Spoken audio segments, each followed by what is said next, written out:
नमस्कार दोस्तों, I welcome you all to study IQ क्यू। मैं हूं प्रशांत धवन और इस वीडियो में हम जानेंगे कि मेघालय में किस तरीके से सोशल ऑडिट कंडक्ट किया जाता है।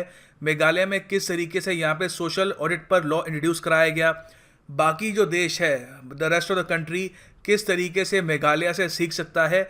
और एक बहुत ही बेसिक बात, सोशल ऑडिट होता क्या है और किस तरीके से ये गवर्नेंस का सिस्टम हमारे पूरे देश में बदल सकता है। So a lot to learn, a lot to discuss as always. Let's start. अच्छा, मैं आपको ये भी बता दूं कि ये टॉपिक यूपीएससी के लिए तो काफ़ी इंपॉर्टेंट है ही। यूपीएससी जीएस पेपर 2 के लिए काफ़ी इंपॉर्टेंट है। उसके अलावा जो एथिक्स वाला सेक्शन होता है जीएस पेपर 4, वहाँ पर भी इससे रिलेटेड क्वेश्चन आ सकता है। मगर उसके अलावा जनरल नॉलेज के लिए भी काफ़ी इंपॉर्टेंट है। आजकल एसएससी के एग्ज़ाम में, आईबीपीएस के एग्ज़ाम में भी ऐसे पूछे जाते हैं, तो उसके लिए भी ये काफ़ी इंपॉर्टेंट है। आपको काफ़ी मटेरियल यहाँ से मिल जाएगा। और स्टडी है क्योंकि आपको पता है कोर्सेज आते हैं वेरियस एग्जाम्स के लिए, और इन कोर्सेज पर अभी अप टू 50% का डिस्काउंट चल रहा है। तो आप studyIQ.com पे जा सकते हो और अप टू 50% का डिस्काउंट आप अवेल कर सकते हो 28 मई 2018 तक। देखो, सिंस यहाँ पर मेघालय की हम बात कर रहे हैं, मेघालय है कहाँ पे ये देख लो। ये है हमारा प्यारा भारत और यहाँ पे आपको दिखेगा north east India, Siliguri corridor पार करने के बाद। और यहाँ पे आप देखोगे आसाम के बिल्कुल करीब यहाँ पर है मेघालय। यहाँ पे आप देखोगे ये है बांग्लादेश, और बांग्लादेश के बिल्कुल साथ बॉर्डर यहाँ पे शेयर कर रहा है मेघालय। और ये एक बहुत ही इंपॉर्टेंट स्टेट है और इसकी कैपिटल है शिलोंग। तो देखो, मेघालय स्टेट ने रिसेंटली सोशल ऑडिट को लेकर काफ़ी तरक्की कर ली है। अब मेघालय में क्या हो रहा है ये जानने से पहले आपको बेसिक में समझा देता हूँ, बहुत ही सिंपल भाषा में समझा देता हूँ कि सोशल ऑडिट होता क्या है। देखो, सोशल ऑडिट बेसिकली पावर से अकाउंटेबिलिटी मांगने का एक प्रोसेस है। Allow me to explain. मान लो एक स्कीम है, मान लो दिल्ली की हम बात कर रहे हैं, ये सब मैं हाइपोथेटिकल बता रहा हूँ आपको। ऑफ कोर्स यहाँ पे ऐसा होता तो नहीं है। दिल्ली में जैसे आपको पता है ऑड इवन स्कीम आई थी कि ऑड डेज को ये गाड़ी निकलेगी, इवन डेज को ऐसे होगा। तो अगर हम दिल्ली में सोशल ऑडिटिंग करें इस स्कीम को लेकर, तो क्या होगा कि जो गवर्नमेंट के कुछ ब्यूरोक्रेट्स हैं वो बैठेंगे, सरकार से कुछ लोग बैठेंगे, जो बुद्धिजीवी हैं या फिर और जो आम जनता है वो सब मिलके एक टाउन हॉल में मिलके बैठेंगे और वार्तालाप होगी कि इस स्कीम में क्या कमी है, सरकार का पैसा कहाँ पे गलत तरीके से खर्च हो रहा है, किस तरीके से सही तरीके से इसको हम कर सकते हैं। जो भी इम्प्रूवमेंट यहाँ पर पब्लिक दे सकती है वो देगी और इस इम्प्रूवमेंट को सीरियसली लिया भी जाएगा। अपने आप में ये डेमोक्रेसी को, गवर्नेंस को मजबूत करने का कमाल का टूल है सोशल ऑडिट। तो इंग्लिश भाषा में बहुत ही सिंपल तरीके से अगर मैं कहूँ तो हम ये कह सकते हैं कि social audits can be developed as an ongoing process through which citizens participate. आम नागरिक पार्टिसिपेट करता है प्लानिंग में, इम्प्लीमेंटेशन में और मॉनिटरिंग में ऑफ द प्रोग्राम। अब मैंने जो ऑड इवन का एग्जाम्पल लिया था, ये एक बहुत ही सिंपल और बेसिक एग्जाम्पल है। सोशल ऑडिटिंग आप मनरेगा जैसी स्कीम्स के लिए कर सकते हो, जो होता भी है। मनरेगा में सोशल ऑडिटिंग होती है। ऑफ कोर्स ग्राउंड रियलिटी क्या है उसके बारे में मैं आपको बताऊंगा अभी। मगर किसी भी स्कीम की अगर सरकार चाहे तो सोशल ऑडिटिंग हो सकती है। वहाँ पे सिटीजन्स की इन्वॉल्वमेंट बढ़ाई जा सकती है ताकि उस स्कीम का ग्राउंड लेवल पर जो प्रभाव पड़ रहा है उसके बारे में सरकार को और ऊपर का जो तंत्र है उनको ज़्यादा अच्छी जानकारी मिल पाए।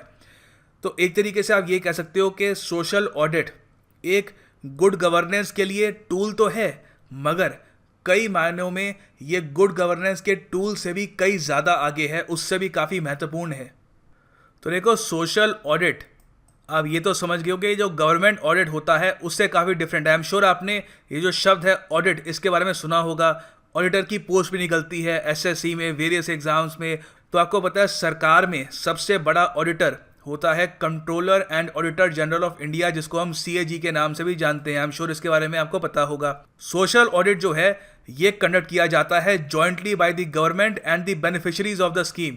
तो यहाँ पर जो भी कुर्सियाँ लगाई जाएंगी, जो भी ताम झाम होगा, ऐसा तो नहीं है कि ऐसे ही कहीं पे वो सड़क पे मिल लेंगे और वहाँ पे ट्रैफिक के बीच में बात करेंगे। एक प्रॉपर सेटअप होगा, जो भी सजेशंस होंगे उनको नोट डाउन किया जाएगा, वहाँ पर भी खर्चा होगा। तो ये सब जो इंतज़ाम होता है सोशल ऑडिट का, ये ऑफिशियल होता है, सरकार कराती है, सरकार लोगों को बुलाती है। ये कुछ ऐसा नहीं है कि बस एक पब्लिक की गैदरिंग हो गई। तो ये याद रखिएगा, ये काफ़ी बड़ा डिफरेंस है। देखो, भारत में सोशल ऑडिटिंग काफ़ी लेट आई थी, दुनिया भर में काफ़ी लंबे टाइम से आई है। यूके में काफ़ी लंबे टाइम से है, यूएसए में काफ़ी लंबे टाइम से है। और हालांकि वहाँ पे इसका नाम और है, उनके लॉ और टाइप के हैं, गवर्नमेंट की यहाँ पर जो इन्वॉल्वमेंट है वो और तरीके से होती है, मगर जो बेसिक इंटेंशन है कि जिन लोगों के लिए स्कीम बनाई जा रही है उनसे सुझाव हमको लेने चाहिए इसकी इम्प्रूवमेंट के लिए, वो आपको हर जगह यूनिफॉर्म मिलेगा। इंडिया में पहली बार हमको सोशल ऑडिट्स दिखे जब मजदूर किसान शक्ति ने इसका मुद्दा उठाया राजस्थान में मिड 1990s में। उसके बाद इनको पहली बार स्टैट्यूटरी बनाया गया the national rural employment guarantee act 2005 के लिए, क्योंकि देखो जिनके लिए हम यहाँ पर एम्प्लॉयमेंट गारंटी एक्ट बना रहे हैं उनको ग्राउंड लेवल पर किस तरीके से ये वहाँ पर जॉब मिल रही है, उनकी प्रॉब्लम क्या है, वेतन को लेकर क्या इशू है, काम को लेकर क्या इशू है, वो सब उनकी जो सजेशन है वो सब काफ़ी इंपॉर्टेंट है। और इसके लिए यहाँ पर सोशल ऑडिट भी होता है लोगों में, और यहाँ पे ब्यूरोक्रेट्स में और जो तंत्र के और लोग हैं वो आपस में मिलते हैं। और बाकी जो और लॉज है, for example national food security act 2015 और right of person with disability bill, यहाँ पर भी सोशल ऑडिट का प्रावधान है। अब देखो सोशल ऑडिट इंपॉर्टेंट है क्यों? पहली बात तो ये ट्रांसपेरेंसी इंप्रूव करती है, यहाँ पे करप्शन होने का चांसेस कुछ हद तक कम होता है, और कुछ एक डर पैदा होता है प्रशासन के अंदर कि अगर कुछ यहाँ पर ख़राब चीज़ हुई तो लोगों को हमको जवाब भी देना होगा डायरेक्टली। ऐसा नहीं है कि इलेक्शन के बाद 5 साल बाद या मीडिया जवाब मांगेगा, यहाँ पर लोग डायरेक्टली जवाब मांग सकते हैं और उनको आंसर करना काफ़ी ज़्यादा मुश्किल हो सकता है।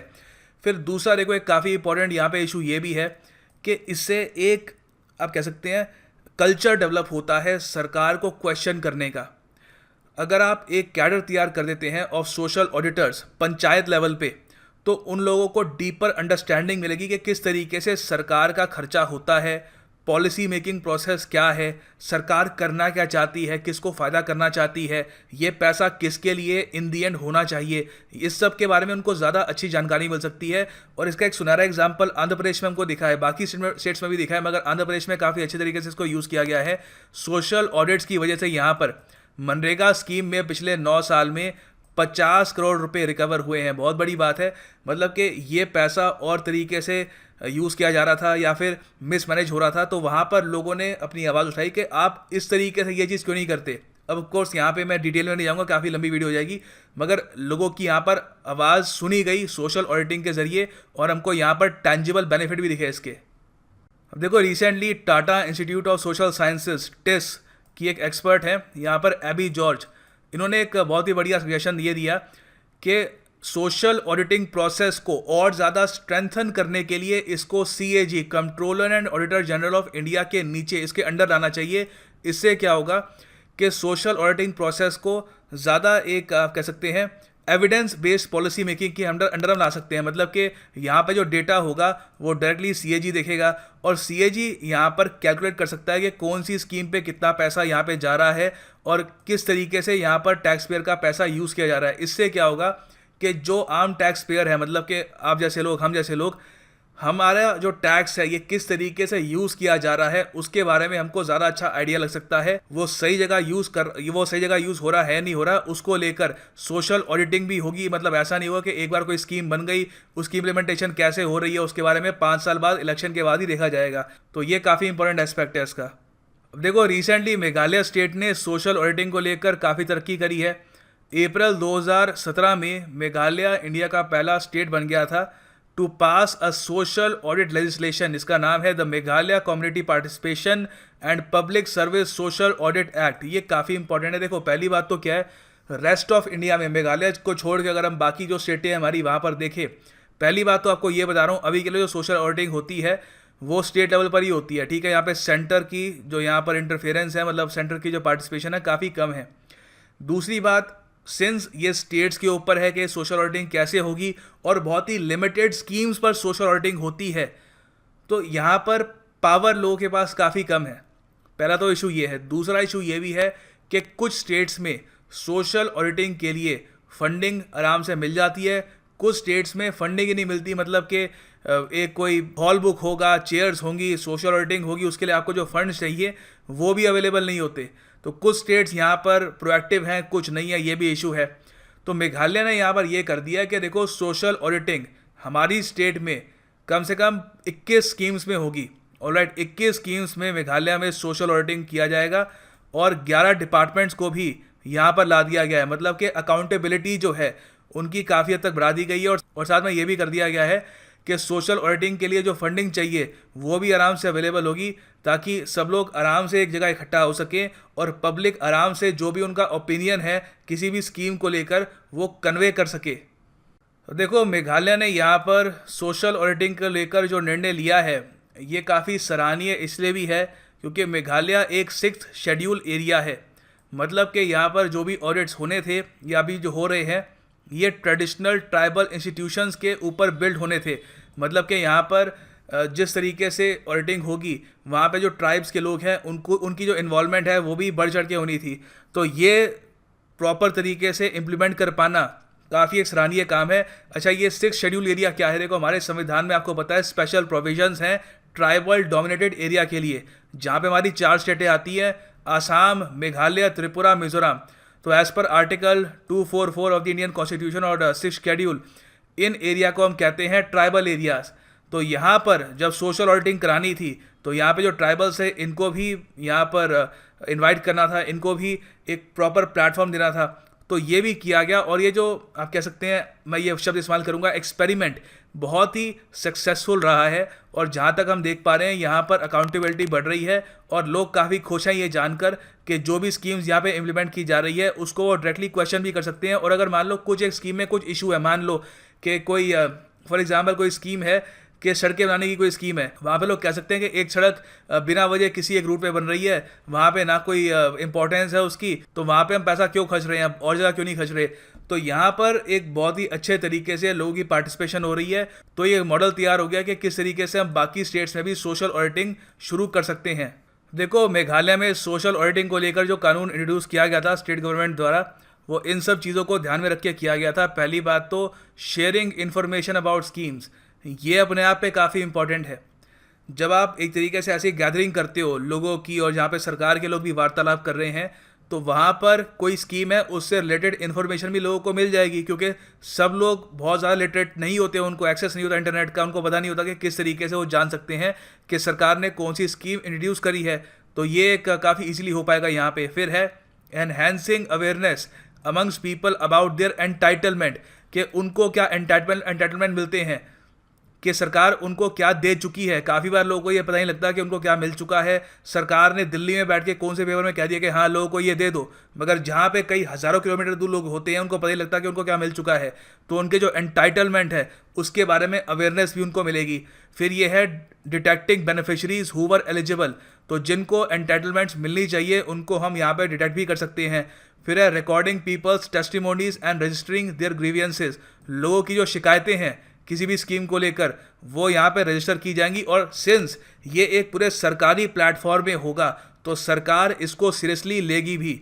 देखो, फाइनली ओवरऑल आप देखो तो सोशल ऑडिटिंग इंडिया के भविष्य के लिए काफ़ी इंपॉर्टेंट है, क्योंकि अभी के लिए जो 50% सरकार का बजट है वो सारा वेलफेयर स्कीम्स के लिए ही जाती है, जो जन कल्याण के लिए होती है। LPG की सब्सिडी, ये सब्सिडी, किसी को रोज़गार के लिए कोई स्कीम है, तो यहाँ पे वेलफेयर पे 50% हमारा बजट खर्च हो जाता है। तो यहाँ पर ट्रैक करना काफ़ी इंपॉर्टेंट हो जाएगा, क्योंकि हमारा बजट बढ़ता रहेगा, देश की इकोनॉमी बढ़ेगी, बजट बढ़ेगा, करप्शन के चांसेस भी बढ़ सकते हैं, यहाँ पे मिसयूज़ के चांसेस भी बढ़ सकते हैं। तो ऐसे टाइम में सोशल ऑडिटिंग एक काफ़ी अच्छा तरीका हो सकता है पोटेंशियल करप्शन को रोकने का भी। और उम्मीद हम यही कर सकते हैं कि बाकी स्टेट्स भी मेघालय की तरह ज़्यादा से ज़्यादा स्कीम्स को सोशल ऑडिटिंग के अंडर लाएगी, और सोशल ऑडिटिंग की फंडिंग के लिए भी वो टाइमली फंड्स भी प्रोवाइड करते रहेंगे। खैर, this is the end of our video. Thanks for listening. God bless you all.